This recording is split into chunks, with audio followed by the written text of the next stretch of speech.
আসসালামু আলাইকুম। হোমওয়ার্ক শিক্ষা চ্যানেলে আপনাদের সবাইকে স্বাগতম। আশা করি সবাই ভালো আছেন। আমরা ক্যালকুলাস 2 বইয়ের চ্যাপ্টার 4E নিয়ে আলোচনা করতেছিলাম। প্রথম লেকচার কমপ্লিট করেছি, আজ আমরা দ্বিতীয় লেকচারে উপস্থিত হয়েছি। আজ আমরা দেখব উদাহরণ নাম্বার 5। কি বলতেছে, যদি u equal sine inverse x divided by y plus z হয় তবে দেখাও যে x del del x of u plus y del del y of u plus z del del z of u equal 0। এটা আমাদেরকে দেখাতে হবে। এটা একটা কিন্তু অয়লার উপপাদ্য, ঠিক আছে? আমরা দেখেই বুঝতে পারতেছি যে এটা একটা অয়লার উপপাদ্য। তাহলে এটার সাহায্যে আমাদেরকে দেখাতে হবে এই অয়লারের উপপাদ্য এটা ইকুয়াল 0, ঠিক আছে?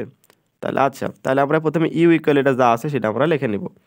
আচ্ছা, তাহলে দেওয়া আছে u equal sine inverse x divided by x divided by y plus z, ঠিক আছে? এখন আমরা উভয় পক্ষকে সাইন নিই, তাহলে এখানে সাইন নিলে তাহলে সাইন ইউ ইকুয়াল সাইন, আর এই sine inverse x divided by y plus z থাকতেছে। তাহলে এখানে সাইন নিউ, এখানে সাইন সাইন ইনভার্স কাটা যাচ্ছে, তাহলে x divided by y plus z থাকতেছে। তাহলে সাইন ইউ ইকুয়াল কি আসতেছে, এখানে যদি একটু সমহর করি তাহলে x divide by y divided by x, এটাকে কি করা হয়েছে যে y divide by x plus z divided by x, আর এটাকে ইনভার্স করা হয়েছে। তাহলে এটাকে যদি আমরা ইনভার্স করি তাহলে একটু দেখি আমরা কি পাই। তাহলে y divided by x plus z divided by x inverse, এটাকে যদি ইনভার্স করি মানে কি এটা ডিভাইডেড বা আকারে আছে, ঠিক আছে? তাহলে one divide by y plus x plus z plus x, z divide by x, ঠিক আছে? তাহলে এটা যা আছে সেটাকে যদি আমরা লসাগু করি তাহলে ওয়ান ডিভাইড বাই এক্স যদি লসাগু y divide by y plus x y plus z হয়, ঠিক আছে? তাহলে এটাকে যদি উপরে তুলে দিই তাহলে x divide by y plus z হয়।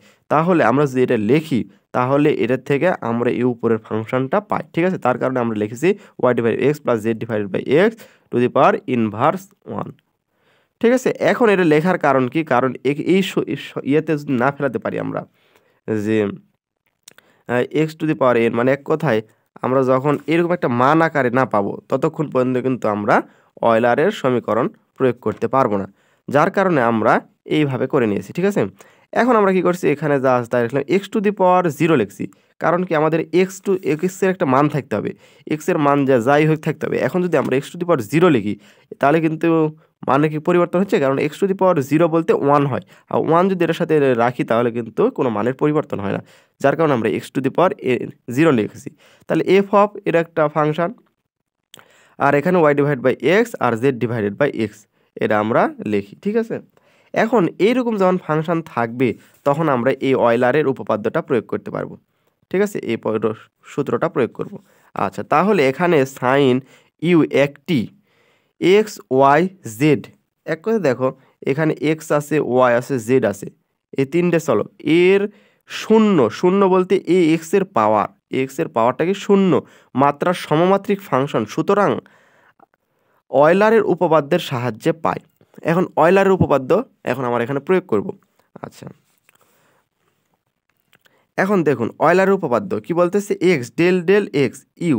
এখন এই x del del x u, u বলতে কি এই যে পুরো ফাংশনটা এটা হচ্ছে ইউ, কারণ কি এই যে এখানে ইউ, ইউ এর জায়গাত কিন্তু এখানে সাইন ইউ আছে, যার কারণে আমরা ইউ এর পরিবর্তনে সাইন ইউ লিখবো, plus y del del y of u, এখানে del del y of u, u বলতে কি sine u, plus z del del z of sine u, u বলতে সাইন ইউ, ঠিক আছে?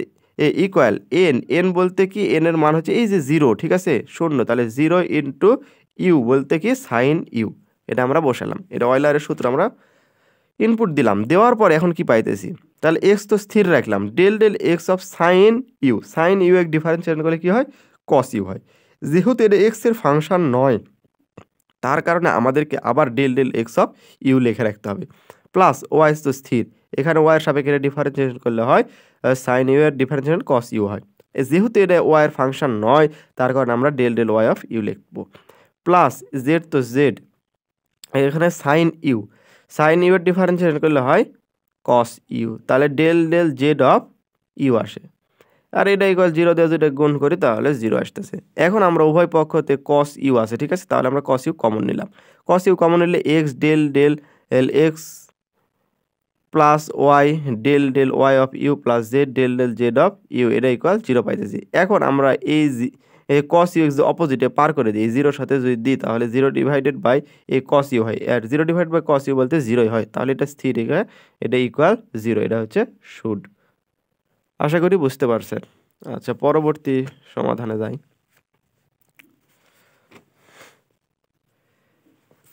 আচ্ছা, এবারে আসে 7 নাম্বার। কি বলতেছে, u equal sine inverse x minus y plus z divide by x plus y plus z হয়, তবে দেখাও যে x del del x of u plus y del del y of u plus z del del z of u equal 0। ঠিক আছে, এটা equal 0 পাইতেছি। তাহলে এটা আমাদেরকে প্রমাণ করতে হবে, কার সাহায্যে? এটার সাহায্যে। তাহলে এটা ইকুয়াল আমরা দেওয়া আছে দিয়ে এটা আমরা তুলে নেব বইয়ের থেকে। আচ্ছা, তুলে নিলাম। তাহলে u equal sine inverse x minus y plus z divide by x plus y plus z. ঠিক আছে, আমরা এখন কি করব, এখন উভয় পক্ষকে সাইন নিব। ঠিক আছে, তাহলে sine u equal sine inverse x minus y plus z divide by x plus y. তাহলে এই সাইন ইন আর এই সাইন ইনভার্সটা কাটে যাচ্ছে, তার কারণে কিন্তু থাকতেছে এই মানটা স্থির রাখতেছি। তাহলে সাইন ইউ ইকুয়াল এক্স যদি কমন নেয় তাহলে এক্স আর এক্স ভাগ করলে কি হয়, 1 হয়। তাহলে minus y divide by x plus z divided by x. আর এখানে কি আসতেছে, এক্স যদি commonly 1 plus y divided by x plus z divided by x. ঠিক আছে, এখন আমরা এই এক্স আর এক্স কাটা দিতে পারি। এখন কাটা দেওয়ার পরে এখানে আমরা কি লিখতেছি যে x to the power 0, x to the power 0 বলতে 1 বোঝায়। ঠিক আছে, আর 1 তো এর সাথে ইনপুট দিলে কোনো মানের পরিবর্তন হচ্ছে না, যার কারণে আমরা এখানে ইনপুট দিলাম। আর এখানে আমরা কি লিখতে পারি, সাইন এন, আচ্ছা এখানে sine equal x to the power n, n একটা function y divided by x আর জেড ডিভাইডেড বাই এক্স, এই একটা ফাংশন আমরা এখানে ইনপুট দিতে পারি। কারণ কি, এরকম ফাংশন যতক্ষণ না হবে ততক্ষণ পর্যন্ত আমরা অয়লারের উপপাদ্য প্রয়োগ করতে পারবো না, যার কারণে একটা ফাংশন আমরা করে নিলাম। এখানে সাইন ইউ একটি এক্স ওয়াই জেড এর 0 মাত্রার সমমাত্রিক ফাংশন। তাহলে এটা কি 0 মাত্রার, এই যে এখানে 0 আর এখানে এক্স ওয়াই জেড তিনটা চলক আছে। ঠিক আছে, 0 মাত্রার ফাংশন, সুতরাং অয়লারের উপপাদ্যের সাহায্যে পাই। এখন অয়লারের সূত্র কি ছিল, এই যে অয়লারের সূত্র x del del x of u. তাহলে x del del x of u বলতে এই পুরো অংশটা, plus y del del y of u, u বলতে এই অংশটা, plus z del del z of u, u বলতে এই অংশটা, ইকুয়াল এন ইউ, এন বলতে এই 0 আর ইউ বলতে সাইন ইউ ব্যবহার করলাম। আচ্ছা, এখানে ডিফারেন্সিয়েশন করলে হয় কি, কস ইউ, এক্স তো স্থির, তাহলে যেহেতু ইউটা হচ্ছে এক্সের ফাংশন নয়, যার কারণে del del x of u আবার লিখে রাখতে হবে। প্লাস এর ডিফারেন্সিয়েশন করলে হয় কস ইউ, কস ইউ রাখলাম, এ তো ওয়াই তো স্থির, এখানে যেহেতু ওয়াইয়ের ফাংশন নয় তার কারণে আমরা del del y of u লিখে রাখতে হবে। আচ্ছা, প্লাস জেড কস u del del z of u equal এই 0 দ্বারা এটাকে যদি গুণ করি তাহলে কি 0 হয়ে যায়। এখন উভয় পক্ষতে এখানে সব জায়গাতে কস ইউ আছে, তার কারণে আমরা কস ইউ কমন নিলাম। কস ইউ কমন নিলে কি থাকে, x del del L x of u plus y del del y of u plus z del del z of u, এটা ইকুয়াল 0। এখন আমরা এটাকে যদি স্থির রাখি, এটা যদি অপোজিটে পার করে দিই তাহলে এটা 0 ডিভাইডেড বাই কস ইউ হয়, 0 ডিভাইড বাই কস ইউ বলতে 0ই হয়, তাহলে এটা ইকুয়াল 0। এটা হচ্ছে শুড মানে দেখানো হলো। আশা করি বুঝতে পারছেন।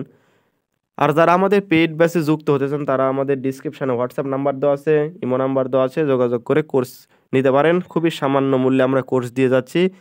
বিস্তারিত দেখতে আমাদের ফেসবুক পেজ, ইউটিউব এবং আমাদের ওয়েবসাইট আছে হোমওয়ার্ক শিক্ষা .blogspot.com, আপনারা ওয়েবসাইট ভিজিট করে দেখতে পারেন। আমরা খুবই স্বল্প খরচে আমরা কোর্সগুলো দিয়ে যাচ্ছি।